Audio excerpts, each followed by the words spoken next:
Hello, I want to thank you all for joining me on this rather unique version of a poster session. So this is the National Weather Association e-poster for One Strike You're Out, a preliminary look at lightning around MLB stadiums. I am Chris Fagaski, a meteorologist with Faisala and a lightning safety specialist with the National Lightning Safety Council. Now, it may surprise you, not every baseball game is played under bright blue sunny skies like this ball game I was at Coors Field in 2017. Believe it or not, there are rain delays and there's even lightning around baseball games from time to time. So that's what I'm here to talk about today. And at the old ball game, it's not always three strikes you're out.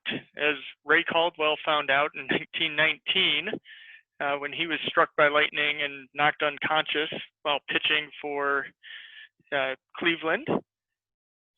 Lightning sometimes strikes, and it only takes one to injure or kill a person if they're struck by lightning.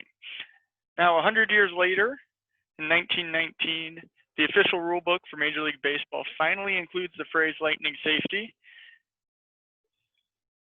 MLB allows the umpires to be the only ones to call a game or delay a game while the game is in play, unless you have submitted a hazardous weather plan or lightning safety plan to the league office before the season starts.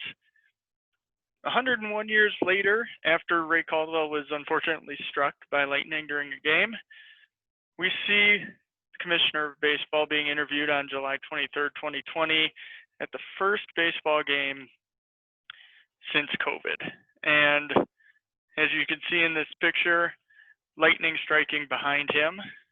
Well, nearly 3,000 lightning events were detected within 8 miles of Nationals Park before the game was delayed. And the game was only delayed because it started raining at the ballpark. And once the game was delayed, the ground crew comes out and starts covering up the infield with the big tarp, while there's a significant amount of lightning overhead and surrounding the ballpark. So it seems that lightning safety may be a bit of an issue at baseball games. But is there just an observational bias? We'll see lightning frequently during broadcasts of baseball games and shared on social media, as we see in this tweet from the Detroit Tigers. And meteorologists, when they see this, understandably get all up in arms and start talking about lightning safety and how it needs to be better for baseball. Well, are we maybe being tricked into thinking there's a big issue just by seeing the lightning occurring on a TV or seeing the photos that are posted to social media? Well, luckily for us, we've got lightning detection to help us out. And using lightning data from the National Lightning Detection Network, I looked at cloud-to-ground lightning and in-cloud lightning from 1 hour before through 1 hour after MLB games from 2015 through 2019. So if a game started at 7 and ended at 10, I looked from 6 through 11 to see if there was lightning within 8 miles of the stadium. And as many as 32% of games had lightning within 8 miles of the ballpark each year. The 32% came when the Miami Marlins had 26 games with lightning within 8 miles. And I've found that more than one of every 16 games has lightning within 8 miles each year throughout the season.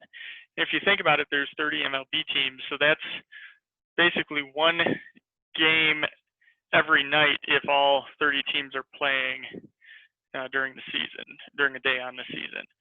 So lightning does seem to be a potentially big threat for MLB. Now, this study didn't look at when or whether games were delayed because of the lightning. It's hard to kind of find that information. But we just wanted to see what was the potential magnitude of a lightning threat to baseball games. Now, I will be talking more about this on September 24th at 11 a.m. on a Zoom meeting.